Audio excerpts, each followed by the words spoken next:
எங்கெல்லாம் அமௌண்ட் வந்து சேவ் பண்ணோம், ரிட்டர்ன் அரைவல் கார்டு அப்படின்னு சொல்லிட்டு ஒன்று உண்டு. அது நம்ம பயன்படுத்த முடியாது. அது சிம் கார்டு. நம்ம வெஜ் நான்வெஜ் இந்த மாதிரி எங்களுக்கு ஃபிளைட் டிக்கெட் எவ்வளோ ஆச்சு அப்படின்னு பார்த்தீங்கன்னா, நான் சொல்லக்கூடிய விஷயங்கள் எல்லாமே வந்து ரூம் புக் பண்ணணும். ஹாய் மக்களே, எல்லாரும் எப்படி இருக்கீங்க? நல்லா இருப்பீங்க அப்படின்னு நான் நம்புறேன். இந்த வீடியோ நிறைய பேர் கமெண்ட்ல கேட்ட ஒரு வீடியோ தாங்க. நானே என் பொண்ணும் நல்லபடியா மலேசியா போயிட்டு முருகரை தரிசனம் பண்ணிட்டு வீடு வந்து சேர்ந்துட்டோம். எங்களுக்கு டோட்டலா இந்த மலேசியா ட்ரிப்புக்கு வந்து நாங்க எவ்வளவு பட்ஜெட் வந்து பிளான் பண்ணி வச்சிருந்தோம், அங்க எங்கெல்லாம் நாங்க செலவு பண்ணியிருந்தோம், எங்கெல்லாம் அமௌண்ட் வந்து சேவ் பண்ணோம், ரிட்டர்ன் எவ்வளவு வீட்டுக்கு கொண்டு வந்தோம் அப்படிங்கறத உங்ககிட்ட ஷேர் பண்ண போறேன். அதுவும் இல்லாம இது வந்து நாங்க டூர் ஏஜென்சி மூலியமா நாங்க போகல. நானும் என் பொண்ணும் தனியா தான் இங்க இருந்து போனோம். அங்க எங்களுக்கு தெரிஞ்சவங்க இருந்ததுனால அவங்களுடைய கேர் ஆஃப்ல நாங்க வந்து போயிருந்தோம். சோ இந்த வீடியோ வந்து நிறைய பேருக்கு யூஸ்ஃபுல்லா இருக்கும் அப்படின்னு நான் நம்புறேன். வாங்க நம்ம டைரக்டா வீடியோக்குள்ள போலாம். மலேசியா போகணும் அப்படிங்கிறது நம்மள நிறைய பேருக்கு அது கனவா இருக்கும். அதுலயும் குறிப்பா முருக பக்தர்களுக்கு சொல்லவே வேண்டாம். ஏன்னா 10 மலையில இருக்கக்கூடிய முருகப்பெருமான தரிசனம் பண்ணணும் அப்படின்னு நிறைய பேர் ஆசைப்பட்டிருப்போம். நாங்களும் அந்த மாதிரி ஆசைப்பட்டோம். எங்க வாழ்க்கையில அது வந்து நடந்திருக்கு. எல்லாமே முருகருடைய அருளால தான் நடந்தது. சோ மக்களே, நீங்களும் போகணும் அப்படின்னு நினைச்சீங்கன்னா கண்டிப்பா இந்த வீடியோ வந்து ஃபுல்லா பாருங்க, ஸ்கிப் பண்ணாம பாருங்க. அப்பதான் நான் சொல்லக்கூடிய விஷயங்கள் வந்து உங்களுக்கு தெளிவா வந்து புரியும். அங்க என்னென்ன செலவு பண்ணோம் அப்படிங்கறத இந்த டைரியில வீட்ல இருந்தே ஒண்ணு நோட் பண்ண ஆரம்பிச்சிட்டோங்க. ஏன்னா நம்ம எழுதி வச்சாதான் நமக்கு ஞாபகம் இருக்கும், இல்லைன்னா நமக்கு வந்து மறந்துடும். நம்ம இந்தியால இருந்து இன்னொரு கண்ட்ரிக்கு நம்ம டிராவல் பண்ண போறோம், பிளைட்ல போக போறோம் அப்படின்னா கண்டிப்பா நம்ம கிட்ட வந்து பாஸ்போர்ட் அப்படிங்கிறது இருக்கணும். ஃபர்ஸ்ட் விஷயம் பாஸ்போர்ட் வேணும். செகண்ட், நம்ம வந்து பிளைட் டிக்கெட் வந்து புக் பண்ணணும். தேர்டு, நம்ம அங்க எங்க போய் தங்க போறோம் அப்படிங்கறத ஹோட்டல் ரூம் இந்த மாதிரி விஷயங்களை பார்த்துக்கணும். ஃபோர்த்து, அரைவல் கார்டு அப்படின்னு சொல்லிட்டு ஒன்று உண்டு. அது நம்ம கட்டாயமா எடுக்கணும். நாம வந்து இப்போ நம்ம இந்தியால இருந்து மலேசியா போறவங்களுக்கு இந்த 2025 டிசம்பர் வரைக்கும் விசா ஃப்ரீ அப்படின்னு சொல்லியிருக்காங்க. இருந்தாலும் அரைவல் கார்டு அப்படிங்கிறது கட்டாயமா வேணும். அது இருந்தாதான் நம்மளால அங்க போக முடியும். அதுக்கப்புறம் நம்ம இந்தியால இருக்கக்கூடிய நம்ம செலவு பண்ணக்கூடிய பணம் அந்த நாட்டுல நம்ம யூஸ் பண்ண முடியுமா அப்படிங்கறத நோட் பண்ணணும். அதனால மணி சேஞ்சர் வந்து நம்ம பண்ணிக்கணும். எல்லா ஏர்போர்ட்லயுமே அந்த ஃபெசிலிட்டிஸ் வந்து இருக்கும். ஏர்போர்ட்டுக்குள்ளேயும் இருக்கும், வெளியில இருக்கக்கூடிய ஒரு சில ஆபீஸ் வந்து வச்சிருப்பாங்க. அங்க வந்து நம்ம பணம் வந்து கன்வெர்ட் பண்ணி வச்சுக்கணும். இதெல்லாம் தான் ரொம்ப மெயினான விஷயம். அதுக்கப்புறம் லாஸ்டா சிம் கார்டு. நம்ம இங்க யூஸ் பண்ணக்கூடிய சிம் கார்டு வந்து அங்க வேலை செய்யாது. நம்ம அங்க போனதுக்கு அப்புறம் வேற சிம் கார்டு வாங்கணும். அதுக்கப்புறம் ஃபுட்டு அங்க என்னென்ன ஃபுட்டு கிடைக்கும், நீங்க வந்து வெஜ் நான்வெஜ் இந்த மாதிரி உங்களுக்கு தேவைக்கு ஏத்த மாதிரி நீங்க அதெல்லாம் செலக்ட் பண்ணி நமக்கு ஃபர்ஸ்ட் நம்ம நோட் பண்ண வேண்டிய விஷயங்கள் இதெல்லாம் தாங்க. ஃபர்ஸ்ட் நமக்கு பாஸ்போர்ட் வேணும், ஃபிளைட் டிக்கெட் போடணும், அங்க ரூம் புக் பண்ணணும், அரைவல் கார்டு வந்து கட்டாயமா எடுக்கணும். அதுக்கப்புறம் மணி சேஞ்சர், மணி கன்வெர்ட் பண்ணி கையில வச்சுக்கணும், சிம் கார்டு வேணும். இந்த மாதிரி விஷயங்கள் தான் ரொம்ப மெயினான விஷயங்கள். மலேசியா போறதுக்கு நம்ம என்னென்ன செய்யணும் அப்படிங்கறத அடுத்து சொல்றேன். டூரிஸ்டா மலேசியாவுக்கு போறோம் அப்படின்னா கண்டிப்பா இங்க இருந்து போறதுக்கு ஃபிளைட் டிக்கெட் நம்ம ஃபர்ஸ்டே போட்டுறணும். ரிட்டர்ன் டிக்கெட்டும் கையோட போட்டுருங்க. அப்பதான் நம்மளை வந்து அங்க அலோவ் பண்ணுவாங்க. நாங்க இங்க இருந்து போடும் போதே இங்க இருந்து போறதுக்கு உண்டான டிக்கெட்டும் ரிட்டர்ன் டிக்கெட்டும் ஒன்னாவே நாங்க வந்து போட்டுட்டோம். ரிட்டர்ன் டிக்கெட் போட்டாதான் நம்மளால அங்க போய் இருக்க முடியும். அதனால first up and down ticket போட்டுக்கோங்க. டிக்கெட் போட்ட உடனே ரூம் புக் பண்ணிருங்க. ஏன்னா ரூம் வந்து நம்ம அங்க போய் புக் பண்ணிக்கலாம் அப்படின்லாம் நீங்க பாக்காதீங்க. அது நடக்கவே நடக்காது. நம்ம கையோட சேர்த்து ரூமுமே புக் பண்ணிடணும். அதுக்கப்புறம் என்ன செய்யணும் அப்படின்னா அரைவல் கார்டுன்னு ஒண்ணு இருக்குங்க. இப்ப மலேசியா போறதுக்கு 3 நாளைக்கு முன்னாடி இந்த அரைவல் கார்டு வந்து நம்ம அப்ளை பண்ணி ஆன்லைன்ல நம்ம வந்து டவுன்லோட் பண்ணி எடுத்துக்கலாம். அந்த 3 நாளைக்குள்ள நீங்க கிளம்புறீங்க அப்படின்னா அதுக்கு முன்னாடி கூட நீங்க இது வந்து எடுத்துருங்க. ஏன்னா இது ரொம்பவே முக்கியங்க. ஏன்னா நம்ம ஏர்போர்ட் போனதுக்கு அப்புறம் இமிகிரேஷன் ஒண்ணு இருக்கும். அதுல கட்டாயமா அரைவல் கார்டு வந்து கேட்பாங்க. நீங்க எங்க போறீங்க, எத்தனை நாள் ஸ்டே பண்றீங்க, ரிட்டர்ன் டிக்கெட் போட்டிருக்கீங்களா அப்படிங்கிற டீடைல்ஸ்லாம் கட்டாயமா கேட்பாங்க. எங்களுக்கு இங்க கோழிக்கூடு ஏர்போர்ட்ல என்னென்ன கேட்டாங்க அப்படின்னு பாத்தீங்கன்னா, இங்க கோழிக்கூட்ல உள்ள இமிகிரேஷன் அங்க போன உடனே எங்க போறீங்கன்னு கேட்டாங்க. நாங்க சொன்னோம். என்ன ரீசனுக்காக போறீங்க அப்படின்னாங்க. அப்ப நாங்க டூரிஸ்டா போறோம் அப்படின்னு. எத்தனை நாள் அப்படிங்கறத நோட் பண்ணாங்க. ரிட்டர்ன் டிக்கெட் போட்டீங்களா அப்படின்னு இங்கேயுமே கேட்டாங்க. அரைவல் கார்டு கேட்டாங்க. அந்த அரைவல் கார்டுங்கிறது மலேசியன் அரைவல் கார்டு அப்படின்னு சொல்லிட்டு இருக்குங்க. ஆன்லைன்லயே நம்ம டவுன்லோட் பண்ணி எடுத்துக்கலாம். அதை கேட்டாங்க. நாங்க வந்து மொபைலையும் வச்சிருந்தோம், பிரிண்ட் அவுட் எடுத்து கையிலையும் வச்சுக்கிட்டோம். அதையுமே செக் பண்ணாங்க. செக் பண்ணி முடிச்சுட்டு எல்லாம் ஓகே ஆனதுக்கு அப்புறம் தான் எங்களை இங்க இருந்து ஃபிளைட்ல வந்து அலோவ் பண்ணாங்க. இங்க இருந்து ஏறி கோலாலம்பூர்ல இறங்கின உடனே அங்கேயே நமக்கு இமிகிரேஷன் வந்து நமக்கு இமிகிரேஷன் அப்படிங்கிறது கண்டிப்பா உண்டுங்க. நாங்க அங்க இறங்கின உடனே பயந்துட்டு இருந்தோம். ஏன்னா இது நம்மளுடைய நாடு. இன்னொரு கண்ட்ரிக்கு நம்ம போகும்போது பயந்துகிட்டே போய்கிட்டு இருந்தோம். அங்க இறங்கின உடனே இமிகிரேஷனுக்கு ஃபர்ஸ்ட் போனோம். இமிகிரேஷனுக்குள்ள போன உடனே கேட்டாங்க, எதுக்காக இங்கே வந்திருக்கீங்கன்னு கேட்டாங்க. அதுக்கப்புறம் எத்தனை நாள், அதுக்கப்புறம் ரிட்டன் டிக்கெட், ஃப்ளைட் டிக்கெட்டில் ரிட்டன் டிக்கெட் போட்டிருக்கீங்களான்னு கேட்டாங்க. ஆமாம் அப்படின்னு. நாங்கள் தனியாக போனதுனால உங்களுக்கு சொந்தக்காரங்க யாரும் இருக்காங்களா, தெரிஞ்சவங்க இருக்காங்களான்னு கேட்டாங்க. ஆமாம், எங்களுக்கு வந்து எங்கள் ரிலேஷன் இங்கே இருக்காங்க அப்படின்னு சொல்லிட்டு நாங்கள் சொன்னோம். உங்களுடைய அட்ரஸ் ப்ரூஃபும் கேட்டாங்க. மலேசியா ஏர்போர்ட்ல அவங்களுடைய அட்ரஸ் வந்து எங்ககிட்ட கேட்டாங்க. அதுவுமே நாங்கள் வந்து அங்கே கொடுத்தோம். கொடுத்த உடனே ஓகேன்னு சொல்லிட்டு வெல்கம் டு மலேசியான்னு சொல்லிட்டு உள்ள வந்து எங்களை அலோவ் பண்ணிட்டாங்க. அதனால நாம எல்லாமே தெளிவாக கையில் வச்சிடணும். இந்த அரைவல் கார்டெல்லாம் எடுக்காம நம்ம அங்கே போனோம்னு வைங்களேன், கொஞ்சம் சிக்கலாயிரும். அதனால முடிஞ்ச வரைக்கும் அரைவல் கார்டு எல்லாமே நீங்க எடுத்து வச்சுக்கோங்க. ரொம்ப சிம்பிள் தாங்க. அரைவல் கார்டில் என்னென்ன கேட்பாங்க அப்படின்னு உங்களுடைய நேம் கேட்பாங்க, அதுக்கு அடுத்து செகண்ட் நேமு, அப்புறம் அட்ரஸ்ஸு, ஃப்ளைட் டிக்கெட்டு, எங்கே ஸ்டே பண்ண போறீங்க அப்படிங்கிற டீட்டெயில்ஸ் எல்லாம் கேட்பாங்க. அது ரொம்ப சிம்பிள் தான். அதுவும் நீங்க பண்ணி கையில வச்சுக்கோங்க. இதுதான் நம்ம டிராவலுக்கு உண்டான டீட்டெயில்ஸ். ஃபர்ஸ்ட் எங்களுக்கு ஃப்ளைட் டிக்கெட் எவ்வளோ ஆச்சு அப்படிங்கிறத சொல்றேன். எங்களுக்கு ஃப்ளைட் டிக்கெட் எவ்வளோ ஆச்சு அப்படின்னு பார்த்தீங்கன்னா, எனக்கு என் பொண்ணுக்கும் சேர்த்து கோழிக்கூட்ல இருந்து மலேசியா கோலாலம்பர் ஏர்போர்ட்டுக்கு தான் நாங்கள் வந்து டிக்கெட் வந்து புக் பண்ணியிருந்தோம். அப் அண்ட் டவுன், அதாவது இங்கேருந்து போறதுக்கும் அங்கேருந்து வர்றதுக்கும் எங்களுக்கு சேர்த்து 47,000 ரூபாய் வந்துருச்சுங்க. எங்களுக்கு செலவானதே இந்த ஃப்ளைட் டிக்கெட்ல அப்படின்னு தான் நான் சொல்வேன். நாங்கள் பண்ண மிஸ்டேக்கு இந்த ஃப்ளைட் டிக்கெட்ல தான். எதுக்காக அப்படின்னு பார்த்தீங்கன்னா, வீட்டில் வந்து 4 பேரும் போறதா தான் பிளான் பண்ணியிருந்தோம். கடைசி நேரத்தில் ஹஸ்பண்டுக்கு லீவ் கிடைக்கல, பையனுக்கும் லீவு போட முடியல +2ங்கிறதுனால. அந்த கடைசி டைம்ல நாங்கள் டிக்கெட் புக் பண்ணதுனால எங்களுக்கு ரேட் வந்து ரொம்ப அதிகமாயிருச்சு. 47,000 ரூபாய் ஆயிடுச்சு. இங்கேருந்து போகும்போது நாங்கள் லக்கேஜ் வந்து போடலை. ஏர் ஏஷியால தான் போயிருந்தோம். லக்கேஜ் வந்து போடலை. ஹேண்ட் லக்கேஜ் வந்து 7 கிலோ நம்ம கையில் வச்சுக்கலாம்னு சொல்லியிருந்தாங்க. ஆனால் நாங்கள் அவ்வளோ கூட கொண்டு போகல, ட்ரெஸ் மட்டும் தான் கொண்டு போனோம்.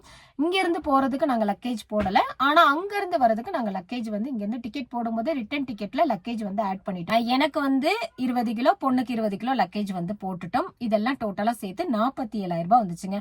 அதுதான் இருக்கிறதுல எங்களுக்கு வந்து ரொம்ப ஹையஸ்ட்.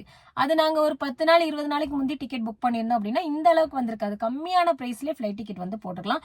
நீங்களும் மலேசியா போறீங்க அப்படின்னா, எந்த கண்ட்ரிக்கு போறதா இருந்தாலும் ஒரு 10-20 ஒரு மாசத்துக்கு முந்தி போட்டீங்கன்னா ரொம்ப கம்மியா இருக்கும் ஃப்ளைட் டிக்கெட். அதை வந்து நீங்க நோட் பண்ணிக்கோங்க. செகண்ட் வந்து ரூம். நம்ம ஃப்ளைட் டிக்கெட் போட்ட உடனே நமக்கு ரூம் வந்து புக் பண்ணிடணும். நான் சொல்லக்கூடிய விஷயங்கள் எல்லாமே நீங்க தனியா போறீங்க அப்படின்னா உங்களுக்கு வந்து இதை நோட் பண்ணி வச்சுக்கோங்க. அதர்வைஸ் நீங்க வந்து ஏஜென்சி மூலியமா, அதாவது டூர் பேக்கேஜ் அந்த மாதிரி ஏஜென்சி மூலியமா போறீங்க அப்படின்னா இதெல்லாம் அவங்களே பார்த்துப்பாங்க. உங்களுக்கு டென்ஷனே இருக்காது. இது எங்களுக்கு நடந்த அனுபவத்தை தான் நான் ஷேர் பண்றேன். உங்களுக்கு தேவை அப்படின்னா நீங்க வந்து இதை நோட் பண்ணி வச்சுக்கோங்க. செகண்ட் வந்து ரூம் புக் பண்ணணும். நாங்கள் வந்து ஃபர்ஸ்ட் ஹோட்டல் தான் பார்த்தோம். இப்போ நான் பொண்ணை கூட்டிட்டு போறதுனால, இப்போ 2 பேருமே பெண்களாக போறதுனால சேஃப்டியான இடம் பார்க்கணும் அப்படிங்கறதுக்காக கொஞ்சம் ஹை ரேட்லேயே நாங்கள் வந்து பார்த்தோம். பெரிய பெரிய ஹோட்டல்ஸாக பார்த்தோம். ஒரு நாளைக்கு 3,000 ரூபாய் 2,500 ரூபாய் அந்த மாதிரி ரேஞ்ச் இருந்துச்சு.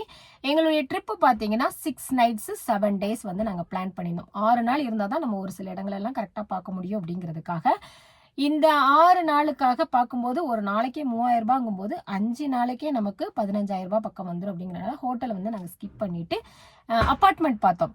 அப்பார்ட்மெண்ட்னா நம்ம வீடு மாதிரியே இருக்கும். நம்ம அப்பார்ட்மெண்ட் அப்படிங்கும்போது நம்ம வீடு மாதிரியே இருக்கும். அதுல வந்து நம்ம சமைச்சு சாப்பிட்டுக்கலாம். நம்ம வீட்டுல எப்படி நமக்கு பெட்ரூம், பாத்ரூம், கிச்சன் இந்த மாதிரி எல்லா ஃபெசிலிட்டிஸ் இருக்குமோ அதே மாதிரி அப்பார்ட்மெண்ட்லயும் உண்டு. நாங்க அப்பார்ட்மெண்ட் தான் பார்க்க ஆரம்பிச்சோம். ஏன்னா அங்க போய் சமைச்சு சாப்பிட்டுக்கலாம் அப்படிங்கிற ஐடியால. ஏன்னா ஃபுட்டு செலவு பண்றத நம்ம வீட்லயே செஞ்சு சாப்பிட்டுக்கலாம்னு பிளான் பண்ணியிருந்தோம். அதுக்கு எங்களுக்கு ரூமுக்கு எவ்வளவு ஆச்சு அப்படின்னு பாத்தீங்கன்னா 12,000 ரூபாய் ஆச்சுங்க. டோட்டல் 6 nights சேர்த்து அது எங்களுக்கு 12,000 ரூபாய் ஆச்சு. அதுக்கப்புறமா இங்க இருந்து நாங்க அங்க போகும்போது செலவுக்கு எவ்வளவு கொண்டு போனோம் அப்படின்னு பாத்தீங்கன்னா, நம்ம இந்தியன் மதிப்பு 41,000 சம்திங், அதாவது 41,500 600 42,000 ரூபாய்க்குள்ளன்னு வச்சுக்கோங்களேன். கன்வெர்ட் பண்ணி வச்சுக்கிட்டோம். கோழிக்கூடு ஏர்போர்ட்லயே மணி சேஞ்சர் ஆஃபீஸ் வந்து இருந்துச்சு. அங்க போய் இந்த அமௌண்ட்டை கொடுத்துட்டு 2,000 ரிங்கெட், அதாவது மலேசியா காசுக்கு 2,000 ரிங்கெட் நாங்க கையில வச்சுட்டோம். ஏன்னா இப்ப அங்க போகும்போது எமர்ஜென்சி செலவு எதுவும் ஆச்சுன்னா நம்ம யாரையும் எதிர்பார்க்க முடியாது அப்படிங்கறதுக்காக கையில எக்ஸ்ட்ரா வச்சுக்கலாம் அப்படின்னு சொல்லிட்டு, கொண்டு போற பைசா கூட செலவாகலைன்னா நம்ம ரிட்டர்ன் வந்து நம்ம நாட்டுக்கு வந்ததுக்கு அப்புறம் இந்த பணத்தை வந்து நம்ம மாத்திக்கலாம் அப்படிங்கறதுக்காக 2,000 ரிங்கெட் வந்து கொண்டு போயிருந்தோம். 2,000 ரிங்கெட் எங்கெல்லாம் செலவு பண்ணோம் அப்படிங்கறத அடுத்து நான் சொல்றேன். எங்களுக்கு வந்து ஃப்ளைட் டிக்கெட் 47,000, ரூம் 12,000, அப்பார்ட்மெண்ட் 12,000, அதுக்கப்புறம் கையில வச்சிருந்தது 42,000 நம்ம இந்தியன் மதிப்பு, மலேசியா காசு 2,000 ரிங்கெட் நாங்க வச்சிருந்தோம். இது வந்து செலவுக்கான அமௌண்ட். அங்க இறங்கின உடனே சிம் வந்து ஏர்போர்ட்லயே கிடைக்குங்க.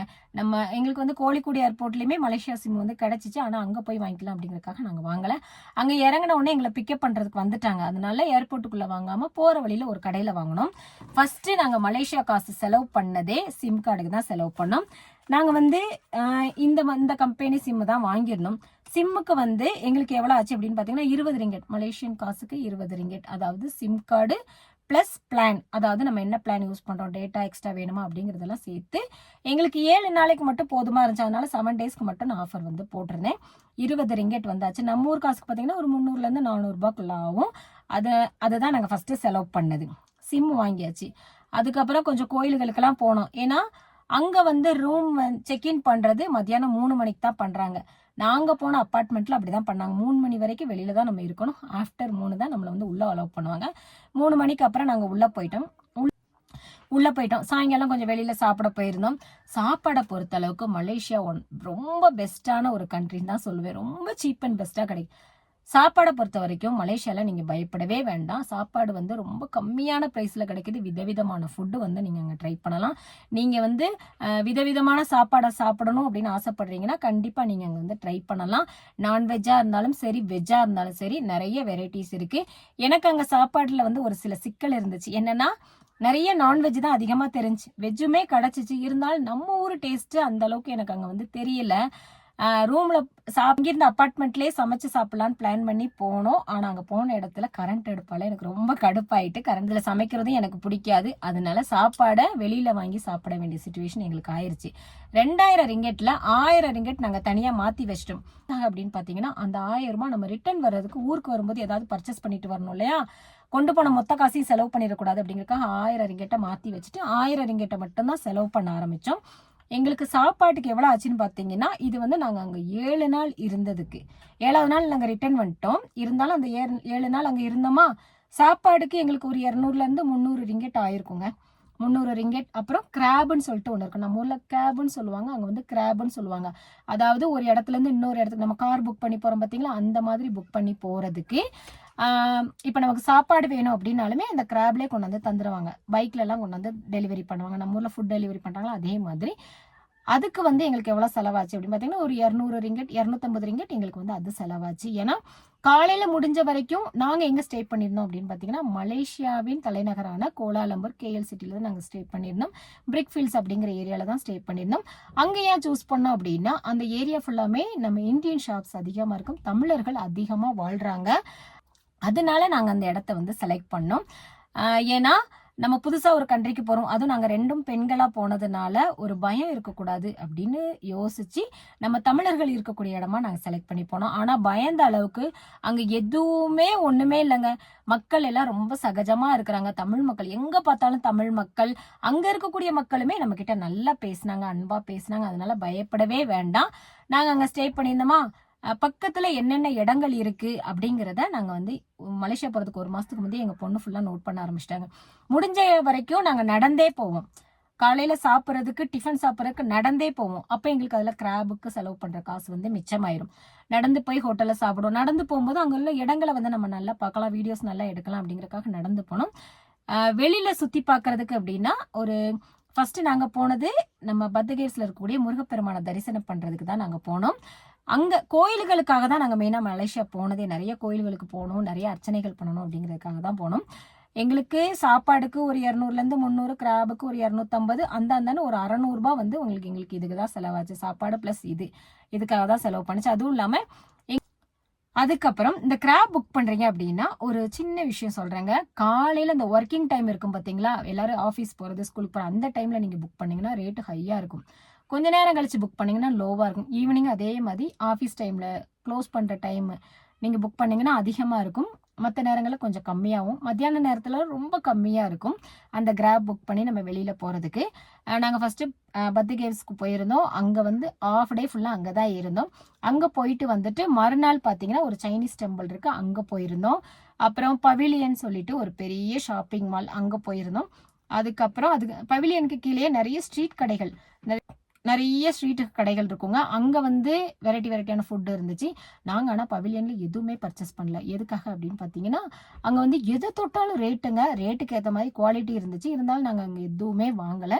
அங்கெல்லாம் சுத்தி பார்த்துட்டு ட்வின் டவர் போனோம். ட்வின் டவர் போயிட்டு கீழ நின்னு அங்க நிறைய ஃபோட்டோஸ்லாம் எடுத்து குடுக்குறாங்க. அவங்க மொபைல் வச்சுட்டு குடுக்குறாங்க. அவங்க கிட்ட வந்து ஃபோட்டோஸ் எடுத்தோம். அங்க நாங்க போன உடனே ஃபர்ஸ்ட் போன கோயில் அப்படின்னா விநாயகர் கோயில், அதாவது கோட்டுமலை விநாயகர்னு சொல்லுவாங்க. அந்த கோயிலுக்கு நாங்க போயிருந்தோம். நீங்க போனீங்கன்னா கண்டிப்பா ஃபர்ஸ்ட் அந்த கோயிலுக்கு போங்க. ரொம்ப நல்லா இருக்குங்க. விநாயகரை பார்க்கறதுக்கு ரொம்ப ஐஸ்வர்யமா இருக்கும். அதுக்கப்புறம் கந்தசாமி கோயிலுக்கு போனோம், பெருமாள் கோயிலுக்கு போனோம், ஆஞ்சநேயர் கோயில், காளியம்மன் கோயில், துர்க்கையம்மன், இந்த மாதிரி காவல் தெய்வங்கள் நிறைய கோயில்களுக்கு போனோம். இங்க என்ட்ரி டிக்கெட் கொடுத்து நாங்க சுத்தி பார்த்த இடம் அப்படின்னா அக்வாரியம், KL அக்வாரியம், அது வந்து கண்டிப்பா போகணும். குழந்தைங்கலாம் கூட்டிட்டு போங்க. நீங்க மலேசியா போனீங்கன்னா கண்டிப்பா அந்த ஒரு இடத்துக்கு கூட்டிட்டு போங்க.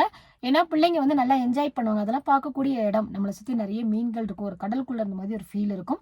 அங்க டிக்கெட் வந்து 75 ரிங்கெட் எங்களுக்கு ஆச்சு ஒரு ஆளுக்கு. எனக்கு என் பொண்ணுக்கும் சேர்த்து 150 ரிங்கெட் ஆச்சு. அதுதான் இருக்கிறதுலே சுத்தி பார்த்ததுல அதிகமா செலவு பண்ணதுன்னா அதுக்கு மட்டும்தான் செலவு பண்ணோம்.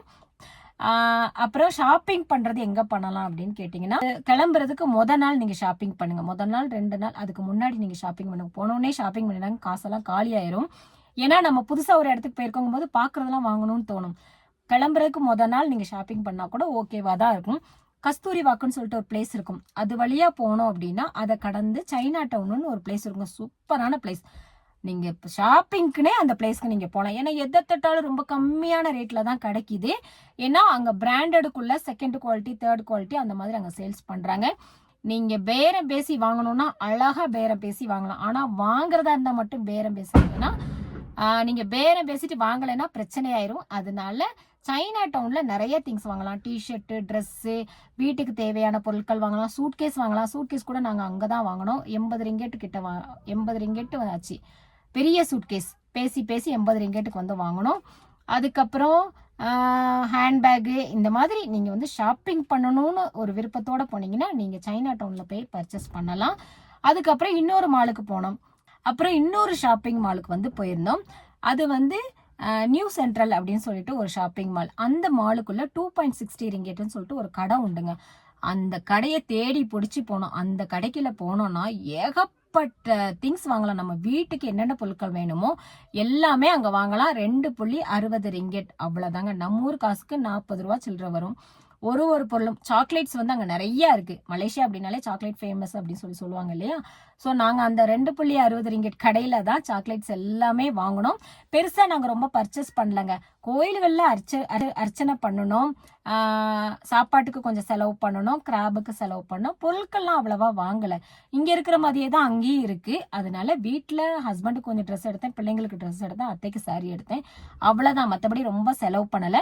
1000 ரிங்கெட் வந்து அங்க உள்ள செலவுக்கு கொண்டு போயிருந்தோம். இன்னொரு 1000 ரிங்கெட் பர்ச்சேஸ் பண்றதுக்கு வச்சிருந்தோம். ஆனா பர்ச்சேஸ் பண்றதுக்கு மட்டும்தான் அந்த 1000 ரிங்கெட் நாங்க செலவு பண்ணியிருக்கோம். செலவுக்கு கொண்டு போன 1000 ரிங்கெட் அவ்வளவா செலவு பண்ணலைங்க. பேலன்ஸ் அமௌண்ட் நாங்க கோழிக்கூடி ஏர்போர்ட்டுக்கு வந்து ஒரு 300 ரிங்கெட் கிட்ட கையில வச்சிருந்தோம், செலவு பண்ணாமலே. அந்த காசை இங்க வந்து மாத்திட்டு வீட்டுக்கு வந்துட்டோங்க. டோட்டலா எங்களுக்கு இந்த பட்ஜெட்டுக்கு மலேசியா ட்ரிப்புக்கு எவ்வளவு செலவாச்சு அப்படின்னு பாத்தீங்கன்னா 1,10,000 ரூபாய் ஆச்சுங்க. இன்னொரு செலவை சொல்ல மறந்துட்டேன். என்னன்னா நாங்க மூணாறுல இருந்து கோழிக்கூடு போறதுக்கு அப் அண்ட் டவுன் எங்களுக்கு பஸ் சார்ஜ் வந்து 1000 2000 ஆச்சு. அங்க ரூம் எடுத்திருந்தோம். இதெல்லாம் சேர்த்து ஒரு 5000 ரூபாய் ஆச்சுங்க. 1,10,000 ரூபாய் எங்களுக்கு வந்து செலவாயிருக்கு. இதுலயும் நாங்க பேலன்ஸ் அமௌண்ட் கொண்டு வந்துட்டோம். ஒரு 300 ரிங்கெட் 400 ரிங்கெட்டுங்கும் போது நம்ம ஊர் காசுக்கு எப்படி பார்த்தாலும் உங்களுக்கு ஒரு 6000 7000 ரூபாய் கிட்ட வரும். அந்த அமௌண்ட்டே நாங்க பேலன்ஸ் கொண்டு வந்துட்டோம். மலேசியா பொறுத்த அளவுக்கு ரொம்ப செலவெல்லாம் ஆகாது. நம்ம செலவு பண்றதுல தான் எல்லாமே இருக்கு. ஆனா நீங்க நிறைய செலவு பண்ணணும், ரொம்ப ஜாலியா இருக்கணும் அப்படின்னா தாராளமா நீங்க செலவு பண்ணலாம். முடிஞ்ச வரைக்கும் எங்களை எல்லாமே எங்களுடைய சொந்தம் அங்க ஒருத்தங்க இருக்காங்கன்னு சொல்லியிருந்தாலே அவங்க தான் நிறைய இடங்களுக்கு கூட்டிட்டு போனாங்க. அவங்க தான் நிறைய வாங்கியும் கொடுத்தாங்க. அதுவும் இல்லாம நம்ம மலேசியா உறவுகள், நம்ம வீடியோஸ் பார்த்தவங்க நிறைய பேர் எங்களுக்கு நிறைய கிஃப்ட் எல்லாமே கொடுத்துருக்காங்க. அதை நான் கண்டிப்பா அடுத்தடுத்த வீடியோஸ்ல வந்து கண்டிப்பா உங்களுக்கு ஷேர் பண்றேன். ஸோ மக்களே, இந்த வீடியோ பிடிச்சிருந்தா மறக்காம லைக் அண்ட் ஷேர் பண்ணுங்க. நீங்க இந்த வீடியோ பாக்குறவங்க யாரெல்லாம் மலேசியா போயிருக்கீங்க, எவ்வளவு செலவு பண்ணிருக்கீங்க அப்படிங்கறத பத்தி ஷேர் பண்ணுங்க. இனி போக போறீங்க அப்படின்னாலுமே அதையும் ஷேர் பண்ணுங்க. தேங்க்யூ.